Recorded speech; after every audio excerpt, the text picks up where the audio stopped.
Welcome to the SuperCharged video show, where I interview interesting and inspiring people right inside the Tesla. I think we should begin right now. All right, let's do this. So here's another edition of the SuperCharged show. I have in the car with me the founders of EVANNEX, Roger and Matt, who are a father and son team. Hello, guys. Hey, how you doing, Steve? How's everything? Fantastic. So glad I could swing by your place here in Pompano Beach, Florida. Correct. So tell us a little bit about the company and how it started. Maybe I'll start, Matt, and then, sure. you can jump in.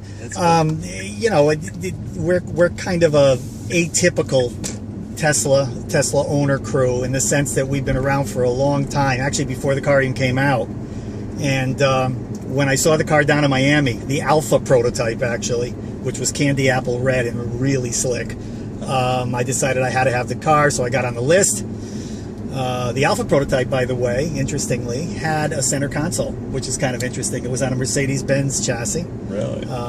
And then I signed up for the car, and Tesla released the beta prototype, and that was all very cool, except for one thing.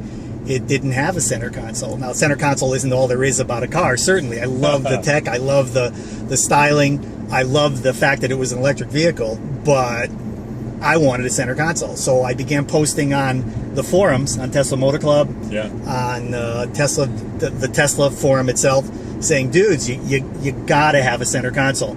And that created this enormous debate. There were the pro center console people and the anti center console people, and it was a lot of fun. And it got pretty heated for a while. Really? Yeah.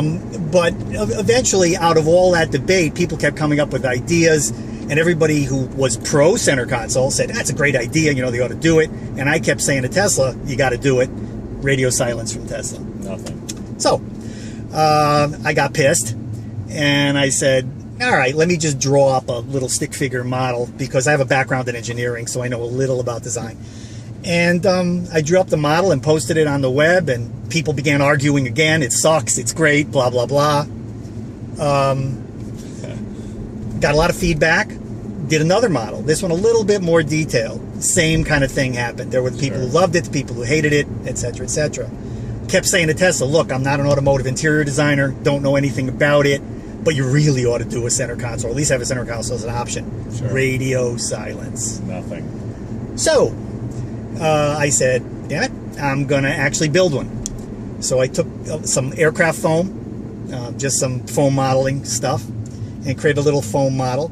Went down to the Dania Beach, which is about 15, 20 miles from here, store, and they were nice enough to let me go into the store and spend hours measuring the center channel. Really? Center channel is very complex in a Tesla Model S. Most people don't realize it. It's asymmetric, strange curves, whatever. Anyway, built the model, popped it in my car, took pictures, posted it on the web, and a lot of people went nuts.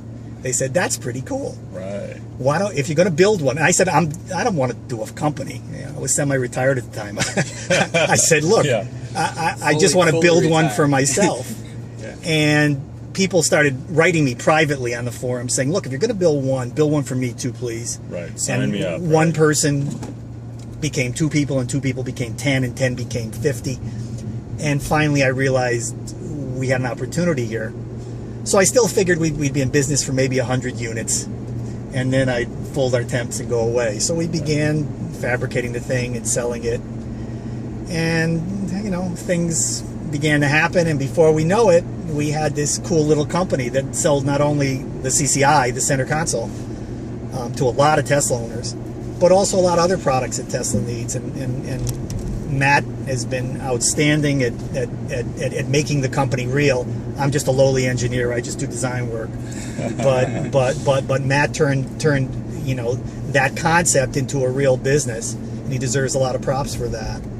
And now my other son's joined the business. He was a TV guy out in Hollywood, California, and decided that this represented an interesting opportunity, so he'll help us with our video. Our video will get much better now. Right. And you know, at the end of the day, we're kind of an ongoing real business now. The thing that's interesting, if I could just be philosophical for a moment, I'll let Matt comment, is Tesla's a great company. And great companies tend to spawn what I'll, for lack of a better word, I'll call an ecosystem. You know, people, companies begin to gravitate around the big company and do some really cool things, and frankly extend some of the ideas that the big company has for the better. It happened to Apple. It happens to lots of companies. Yeah, absolutely. I'd like to think that we're a member of that ecosystem, and that in some very small way we've extended the utility and the functionality of the Model S. And whether it's the CCI or pretty much anything else that we sell, we'd like to think we're contributing to the Tesla community, and we really love the car. So that's really what we're about. No, and you see that, and like I know, just like on social media, you guys have a pretty strong presence, and I can tell you guys are really passionate about the brand and everything, not just from your own standpoint, but from this Tesla as a whole. So that's really cool. I think so, Matt. I've talked enough. Jump in. Yeah. So I actually handle the social media for EVANNEX.com, and I'm also an early shareholder in the stock. When it was about 36. Oh, you're lucky. So I've been very, very fortunate to have invested in the company in the early stages, and I saw with our business that there was a big opportunity and that there was a real huge following for Tesla Motors. So I invested really heavily into the stock, and it's been a big success, obviously, for us and for me. And actually, my dad did as well, and that allowed us to get the Model X, which we were on the wait list for as well. And so I've been following the news around Tesla like crazy, and I try to post really relevant news stories, both for the stockholders and for the owners. Basically, as a shareholder in the stock, and also part of the ownership club of the car, we really try to create great news stories that we cover through all of our social media channels. Yeah, no, like I said, you guys have done a really good job with that, so that's impressive. Yeah. So what else do you guys see coming down the road in the next year to year and a half? Anything new, interesting? Yeah, absolutely. So we also sell interior accessories, we sell exterior accessories, everything from aftermarket wheels to carbon fiber parts for the car. We're selling a rear entertainment console that we're working on right now, and we're working on a bunch of different products. The big thing that we really see is product opportunities for the Model X. Right. So once we get our hands on the Model X, we're really excited to see if we can add some creature comforts to the car, complement, enhance the interior and exterior in any way that we see that owners would like us to do. So yeah, we're really excited for the Model X. I think it represents a really big next step for our little company as a family business, and hopefully offer some cool stuff for other Tesla owners out there. Fantastic. Well, and then can only imagine and extrapolate that to when the next one comes out. That's the Model 3. Model 3. Yeah. Wow. Yeah. I mean, that you guys will be in a perfect place to really take advantage of that. Yeah, I mean, what's kind of interesting is Tesla Model S deliveries just surpassed 100,000 units sold. Okay. There was just a thread about this on the forums that was kind of interesting. And they're projecting with the Model 3 that there'll be 500,000 units sold by 2020. So that represents hopefully a good opportunity for us as a small business to offer some other good products to Tesla owners that go ahead and purchase the Model 3. Very cool. Yeah, no, that is just so exciting that you guys, picked up on a market opportunity and are just running with it. Yeah. That's what entrepreneurialism is all about, right? Yeah, Well, absolutely. I think in a way you don't want to give us too much credit because because this sort of started not as a entrepreneurial opportunity. It just started as our seeing a need and trying to fill that need. It's like a classically American story. Oh, It's really kind of funny. Yeah. And literally it started in my garage, not figuratively, literally. Right. And for anybody who doesn't live in Florida, trying to build stuff in your garage in the middle of June is not the easiest thing in the world. Oh, I probably lost 30 pounds. Hey, that's another side business. Yeah, that for sure.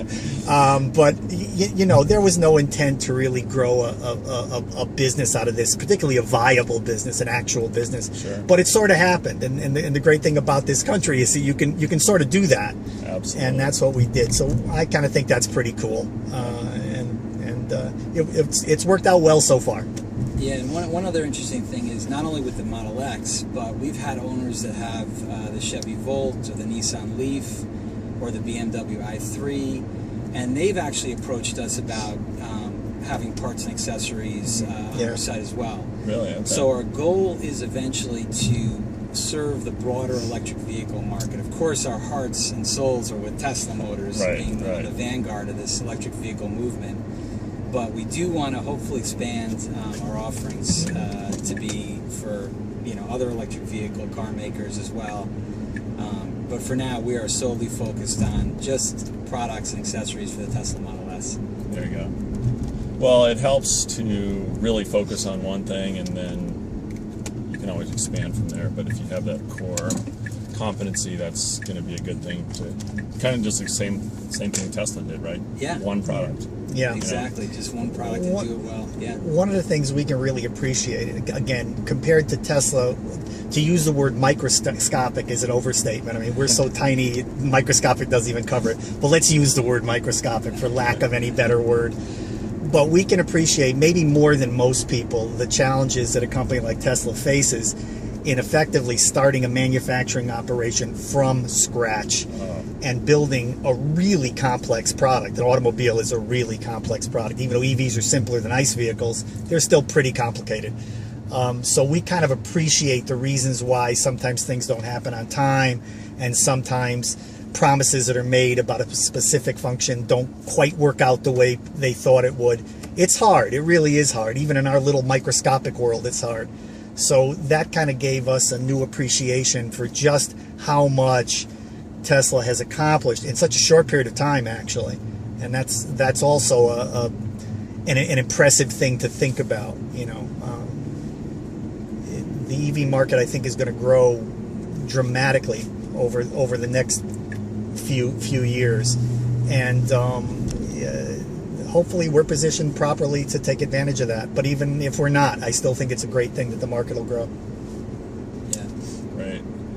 Well, any final words that you guys want to mention, or Maddie, go ahead. Yeah, well, we're super excited that you stopped here on the $1 million Tesla road trip here in Florida to come see us, especially at the height of the heat in the summer.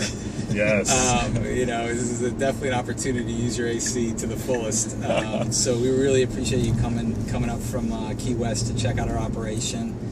And and we're gonna, when we park the car, we want to give you something special for the rest of your road trip. So hopefully you can organize your stuff a little bit more in the This front. mess in your front. Wait, are you saying my car's a mess? No. It looks a little messy in the front, so we wanted to give you a little something to hopefully organize and compartmentalize your stuff that's just kind of laid out everywhere here in the front seat area. But I guess we'll do that when you park the car. For sure. All right, perfect. Thanks, guys. Thanks for having us. It's been a real lot of fun. Absolutely. Well, this is kind of a typical center channel area. This is Steve's. And essentially what we find is that most Model S owners who don't have some center console actually wind up with a center channel area that looks sort of like this. And we believe that the CCI can clean things up a little bit and actually give your center console kind of a nice look. So we're going to give Steve one of these guys and clean this up, and we'll show you the before and then the after. We cleaned things up and popped it in. It took me about 30 seconds to install it. Anybody can do it. And a lot of the small items are now inside the little storage box. Plus, Steve now has a nice convenient cup holder for a bottle of water or a cup of Starbucks or whatever. And you'll note that his specialized charging system of 12 volts still works, no problem at all. You can still plug in all of the GoPro information and other GoPro products and everything else. So use it in good health, my friend. Yes, thank you so much. Thanks for Really, having really us. appreciate it. You got What an awesome addition to the car. Thanks.